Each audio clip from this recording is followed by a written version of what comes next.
Assalamualaikum warahmatullahi wabarakatuh.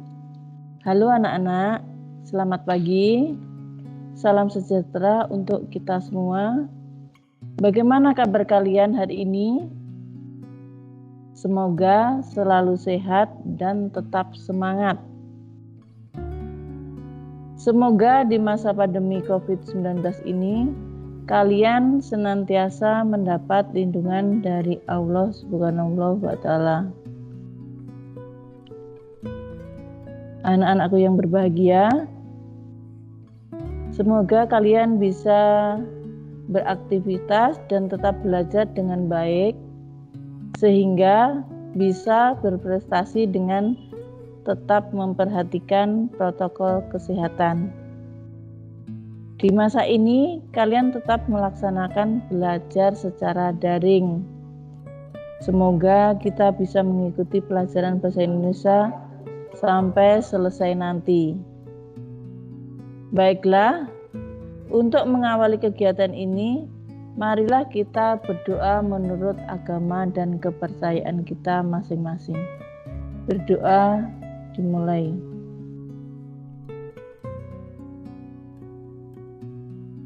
Berdoa selesai. Pada hari ini kita akan mempelajari bab 5 buku fiksi dan non-fiksi. Pada pertemuan atau bagian yang kedua, yaitu membuat peta konsep atau merangkum alur isi buku non-fiksi dan fiksi. Kompetensi dasarnya 4.5 atau KD 4.9 ya. Membuat peta pikiran dan rangkuman alur tentang isi buku non-fiksi, buku fiksi yang dibacanya. Tujuan pembelajaran: setelah mengikuti pembelajaran, siswa diharapkan mampu membuat peta konsep atau merangkum alur isi buku fiksi dan non-fiksi. Indikator: membuat peta konsep atau merangkum isi buku non-fiksi dan fiksi. Pada pertemuan sebelumnya, kita sudah membahas tentang unsur-unsur buku non-fiksi dan fiksi. Nah, sekarang kalian masih ingat, bukan? Pengertian buku fiksi dan non-fiksi. Buku fiksi adalah buku yang berisi cerita rekaan dan bersifat imajinatif. Buku fiksi tidak membutuhkan pengamatan dalam pembuatannya dan tidak perlu dipertanggungjawabkan karena dia buku fiksi. Buku non-fiksi adalah buku yang berisi kejadian sebenarnya yang berisi informasi yang bermanfaat bagi pembacanya. Itu ya, buku non-fiksi, buku yang berisi kejadian sebenarnya yang berisi informasi yang bermanfaat bagi pembacanya. Penyusunan buku non-fiksi membutuhkan pengamatan dan data sehingga isinya dapat dipertanggungjawabkan. Jadi, perbedaan antara buku fiksi dan buku non-fiksi, kalau buku fiksi itu membutuhkan pengamatan dan tidak perlu dipertanggungjawabkan, kalau buku non-fiksi itu membutuhkan pengamatan dan isinya dapat dipertanggungjawabkan. Nah, sekarang membuat peta pikiran atau rangkuman alur buku fiksi dan non-fiksi. Apa itu rangkuman? Rangkuman adalah hasil dari kegiatan menyarikan semua gagasan pokok suatu karangan atau buku menjadi bentuk yang ringkas atau pendek. Jadi pada teks LHO kemarin juga Ibu sudah menjelaskan tentang rangkuman. Ya. Rangkuman adalah hasil dari kegiatan menyarikan semua gagasan pokok suatu karangan atau buku menjadi bentuk yang ringkas atau pendek. Nah, rangkuman buku fiksi itu dapat dibuat berupa sinopsis. Kalau rangkuman buku non-fiksi dapat dibuat berupa peta pikiran atau peta konsep dan ringkasan. Itu ya. Kemudian merangkum buku fiksi menjadi sinopsis. Apa pengertian dari sinopsis? Apa yang dimaksud dengan sinopsis? Sinopsis adalah bentuk singkat karya sastra yang berisi ringkasan cerita. Sinopsis mengungkapkan alur peristiwa cerita. Sekarang, langkah-langkah menyusun sinopsis buku fiksi. Yang pertama adalah membaca keseluruhan cerita. Itu wajib, itu harus dibaca. Kalau tidak dibaca semua ceritanya, tentunya sinopsisnya tidak akan lengkap. Yang kedua, mencatat bagian-bagian atau peristiwa penting dalam cerita. Nah, pastikan mencatatnya berurutan agar alur cerita tetap sesuai. Jadi untuk mencatat bagian-bagian itu harus urut dari cerita pertama. Ini kan buku fiksi. Buku fiksi itu apa ya? Buku fiksi itu buku, contohnya apa? Contohnya buku cerita, novel, cerpen, itu termasuk buku fiksi. Terus yang ketiga, menyusun bagian penting tersebut menjadi sebuah sinopsis. Jadi tadi kalian sudah membacanya, kemudian mencatat bagian-bagian yang penting, bagian-bagian atau peristiwa yang penting, terus kemudian menyusun bagian penting tersebut menjadi sebuah sinopsis. Dan itu boleh ditambah dengan kalimat kalian sendiri. Hal-hal yang perlu diperhatikan. Isi sinopsis tidak boleh menyimpang dari isi buku. Jadi harus sesuai dengan isi buku. Yang kedua, urutan peristiwa ceritanya harus sesuai dengan buku. Jadi sesuai dengan bagian-bagian yang telah kalian catat itu harus urut ya. Terus isinya tidak boleh menyimpang. Nah, ini contohnya. Laskar Pelangi karya Andrea Hirata. Nah, ini contoh dari sinopsis. Sinopsis diangkat dari kisah nyata yang dialami oleh penulisnya sendiri. Buku Laskar Pelangi itu menceritakan kisah masa kecil anak-anak kampung dari suatu komunitas Melayu yang sangat miskin di Belitung. Anak orang-orang kecil yang mencoba memperbaiki masa depan mereka. Tentunya kalian sudah pernah ya membaca bukunya Laskar Pelangi karya Andrea Hirata, atau dulu pernah ini difilmkan ya. Mudah-mudahan kalian juga sudah pernah menonton atau membaca film atau novelnya Laskar Pelangi karya anak bangsa. Nah, ini contoh sinopsisnya. SD Muhammadiyah itu sekolah dari penulisnya yang menulis ini, tampak begitu rapuh dan menyedihkan dibandingkan dengan sekolah-sekolah PN Timah. PN Timah itu singkatan dari Perusahaan Negara Timah. Mereka tersudut dalam ironi yang sangat besar karena kemiskinannya justru berada di tengah-tengah gemah ripah kekayaan PN Timah yang mengeksploitasi tanah wilayah mereka. Kesulitan terus-menerus membayangi sekolah kampung itu. Sekolah yang dibangun atas jiwa ikhlas dan kepeloporan 2 orang guru, seorang kepala sekolah yang sudah tua, Bapak Harfan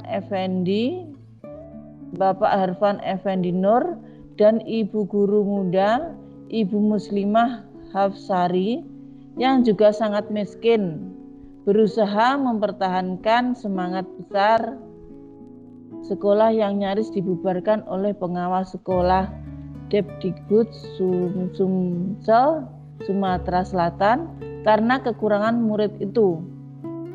Terselamatkan berkat seorang anak idiot yang sepanjang masa bersekolah tak pernah mendapat rapot. Sekolah yang dihidupi lewat uluran tangan para donatur di komunitas marginal itu begitu miskin. Gedung sekolah bobrok, ruang kelas beralas tanah, beratap bolong-bolong, berbangku seadanya. Jika malam dipakai untuk menyimpan ternak. Bahkan kapur tulis sekalipun terasa mahal bagi sekolah yang hanya mampu menggaji guru dan kepala sekolahnya dengan sekian kilo beras. Sehingga para guru itu terpaksa menafkahi keluarganya dengan cara lain.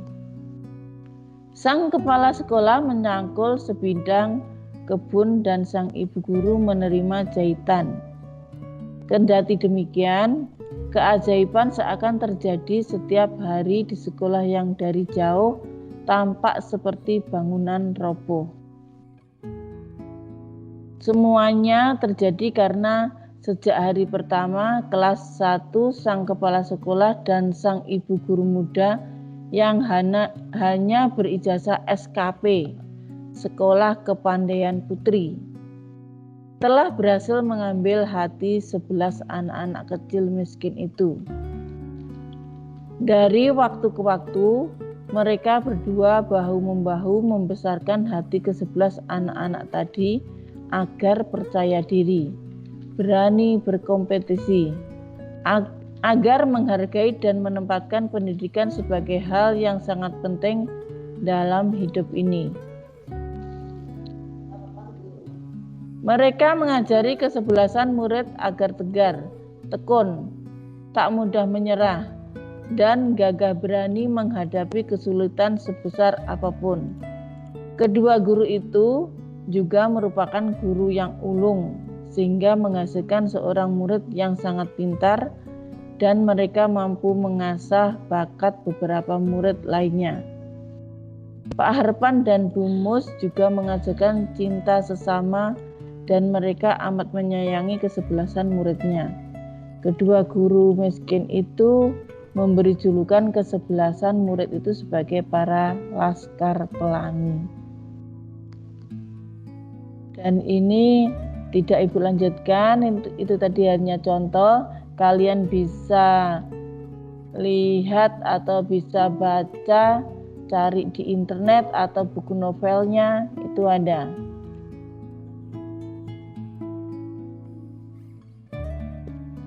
Ini kedua orang hebat yang mungkin bahkan belum pernah keluar dari pulau mereka sendiri di ujung paling selatan Sumatera sana.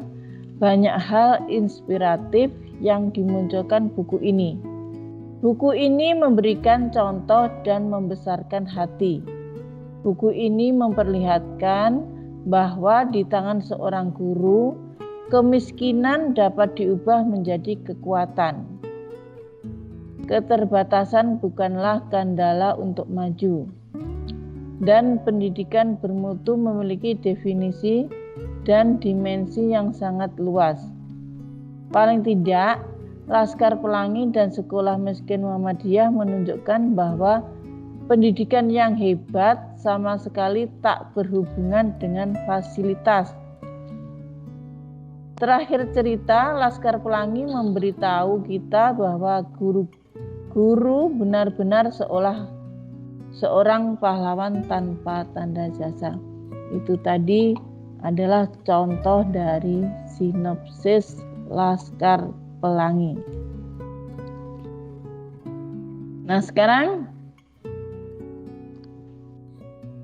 merangkum buku non-fiksi dengan ringkasan. Ringkasan merupakan bentuk rangkuman non-fiksi yang berupa paragraf. Nah, sekarang langkah-langkah meringkas buku non-fiksi. Yang pertama, baca informasi umum buku. Jadi semua buku, satu buku itu harus dibaca semua. Seperti judulnya, penulis, penerbit, biasanya halamannya, tahun penerbitnya, itu harus kalian baca. Kedua, ketahuilah secara umum isi buku melalui daftar isi, kata pengantar, dan pendahuluan. Jadi untuk mengetahui isi keseluruhan dari buku non-fiksi itu apa contohnya? Itu contohnya buku pelajaran, itu termasuk buku non-fiksi.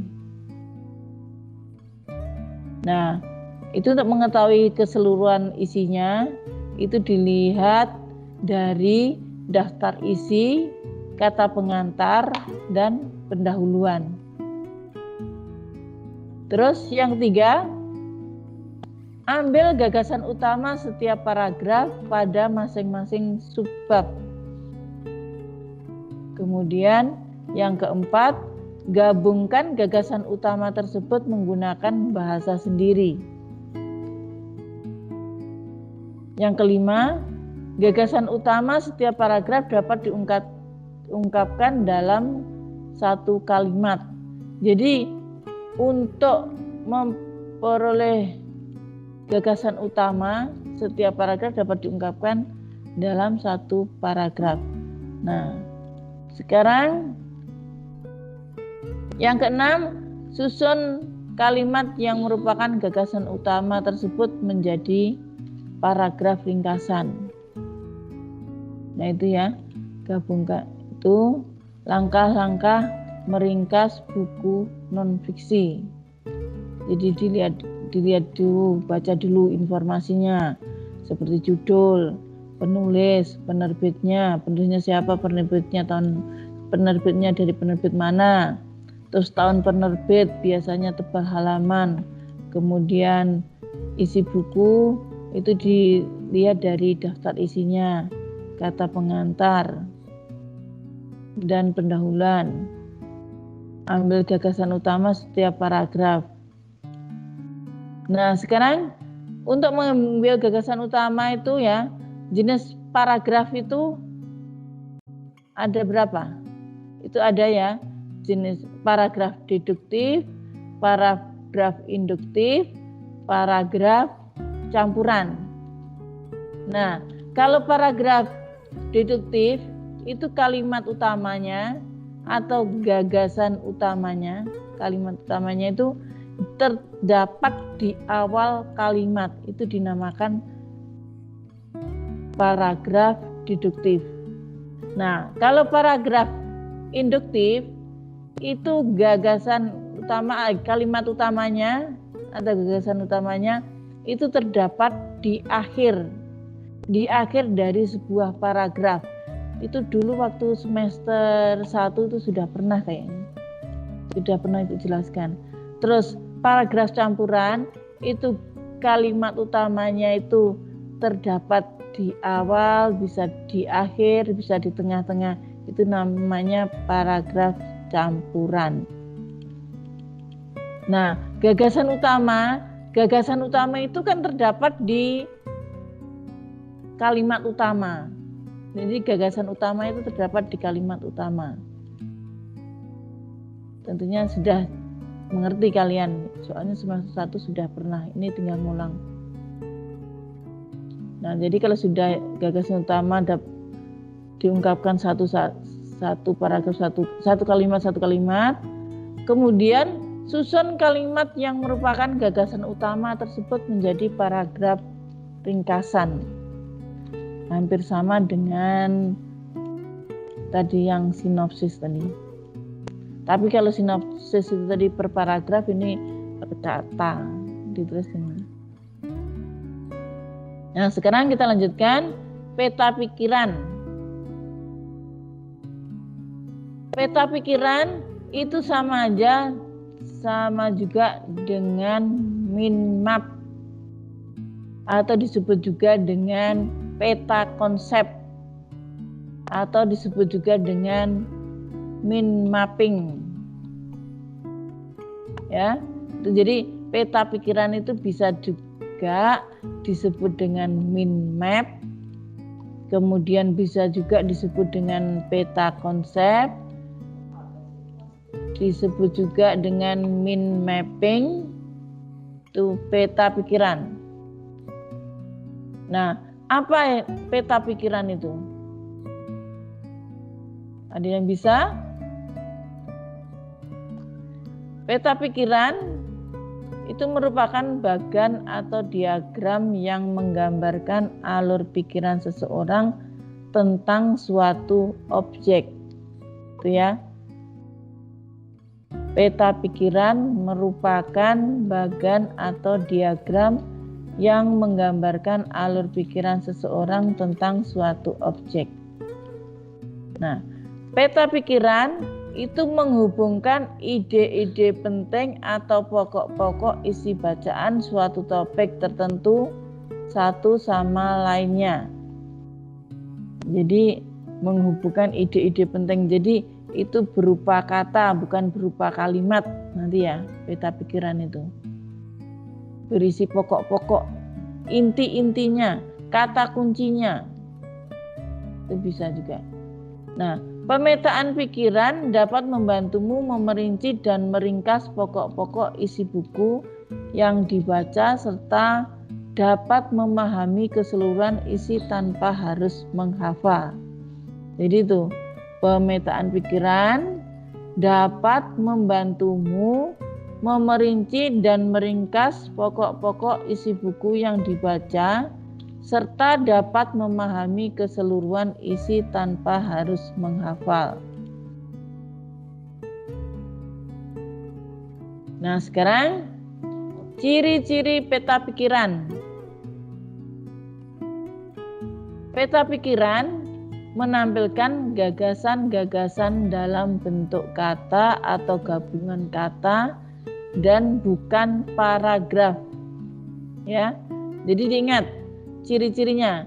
Peta pikiran menampilkan gagasan-gagasan dalam bentuk kata atau gabungan kata.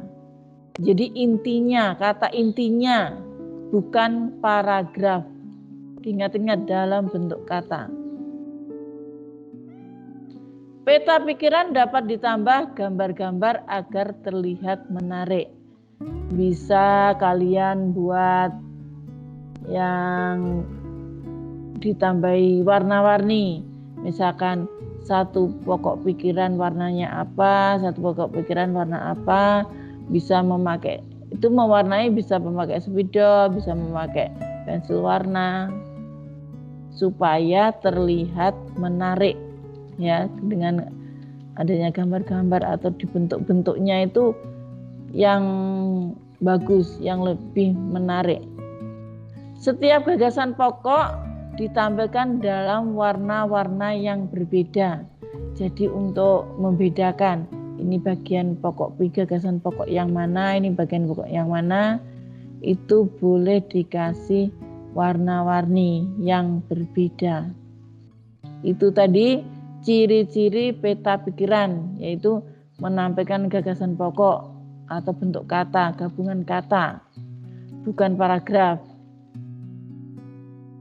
Terus boleh ditambah gambar agar terlihat menarik. Kemudian boleh ditampilkan dalam warna-warna yang berbeda.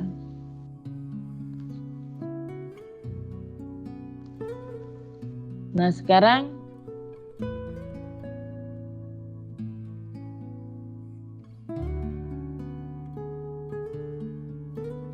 merangkum buku non-fiksi atau fiksi dengan peta pikiran.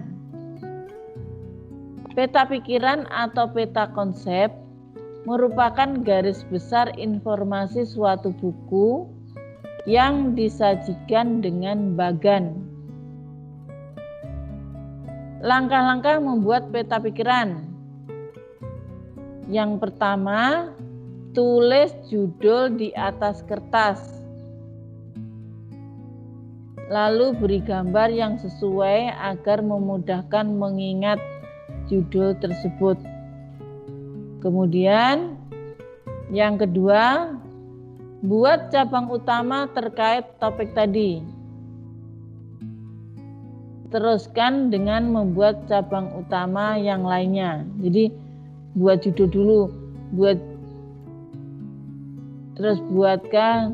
cabang utama terkait topik tadi. Judulnya itu biasanya kalau tidak di tengah atau di atas. Buatlah cabang utama terkait topik tadi. Kemudian teruskan dengan membuat cabang utama lainnya. Ingat, beri label cabang dengan kata kunci saja. Jadi gabungan kata, bukan paragraf ya. Jadi intinya saja. Selanjutnya, dari setiap cabang utama, buat sub cabang yang membahas informasi penting. Yang keenam, gunakan garis lengkung yang indah agar nyaman dilihat. Jadi supaya menarik. 7. Jika ada hal-hal yang berhubungan pada subbab berbeda, kamu bisa menarik garis sebagai pengingat adanya kaitannya antara kedua hal tersebut. Jadi itu tadi langkah-langkah membuat peta pikiran. Nah, sekarang contohnya. Nah, ini contoh merangkum dengan pemetaan pikiran. Itu seperti yang ada di buku paket dari Perpus atau dari kementerian. Itu contohnya tongkonan. Tongkonan itu kan judulnya. Judulnya itu ada kaitannya dengan ini fisik, depan rumah, timur, barat, terus dan lain sebagainya. Terus ini contohnya lagi hutan bako. Hutan bako itu dikasih garis manfaat hutan bako sebagai tempat berlindung laut. Terus luasnya ada 4,3 juta hektar. Nah, kemudian pengertiannya, hutan bako adalah apa? Terus kemudian letaknya hutan bako itu di mana? Terus persis hutan bako tuh ada. Nah, kemudian contoh lagi, contoh pemetaan pikiran, komentar buku fiksi dan non fiksi, yaitu bisa keunggulan, kelebihan buku, kelemahan dan kekurangan buku, dilihat dari isi, bahasa, dan tampilan. Itu contoh pemetaan pikiran, komentar buku fiksi dan non fiksi. Nah, peta konsep. Tadi peta konsep kan sama ya dengan pemetaan pikiran. Itu ada gambarnya itu ya, dikasih gambar, kemudian dikasih warna. Nah, itu unsur intrinsik cerita fiksi. Jadi terdiri dari, itu judulnya di bawah, unsur intrinsik cerita fiksi, yaitu pertama pengertian dan cerita fiksi, kemudian struktur cerita fiksi, kemudian ciri kebahasaan cerita fiksi, kata sapaan, gaya bahasa dalam cerita fiksi. Contoh lagi, bagian-bagian alur. Yang pertama, penggalan situasi cerita. Kedua, pengungkapan peristiwa. Ketiga, menuju konflik. Keempat, puncak konflik. Kelima, penyelesaian. Nah, sekarang judul cerita bisa ditarik garis panah, ringkasan cerita. Nah, ringkasan cerita itu ada pelaku, ada rangkaian cerita, ada setting, ada suasana. Nah, terus awal cerita itu, tengah cerita, akhir cerita. Jadi itu inti ceritanya. Itu ceritanya itu dari awal cerita, tengah cerita, akhir cerita.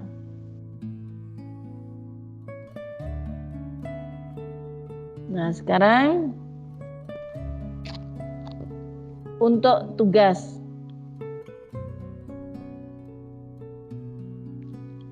Tugas, bacalah buku fiksi yang kalian punya di rumah atau mencari di internet, kemudian buatlah rangkuman berupa pemetaan pikiran. Jadi kalian boleh cari di internet atau boleh cari di novel-novel, cerpen yang kalian punya. Kemudian jawaban digambar atau ditulis di buku latihan sebaik mungkin, kemudian difoto. Yaitu ya, itu tugasnya. Jadi untuk tugas kalian dari kelas 7A sampai kelas 7K itu banyak yang belum mengirim tugas. Nah, supaya tidak menumpuk, segera dikerjakan. Nah, cara mengumpul tugas kan sudah tahu kalian. Seperti biasa. Kemudian yang nomor yang teleponnya yang bisa dihubungi tuh. Nah, demikianlah materi yang Ibu sampaikan. Kemudian apakah ada pertanyaan? Waktunya ini sudah habis ya, tidak usah pertanyaan. Kemudian jangan lupa ya, dikerjakan terus dikirim.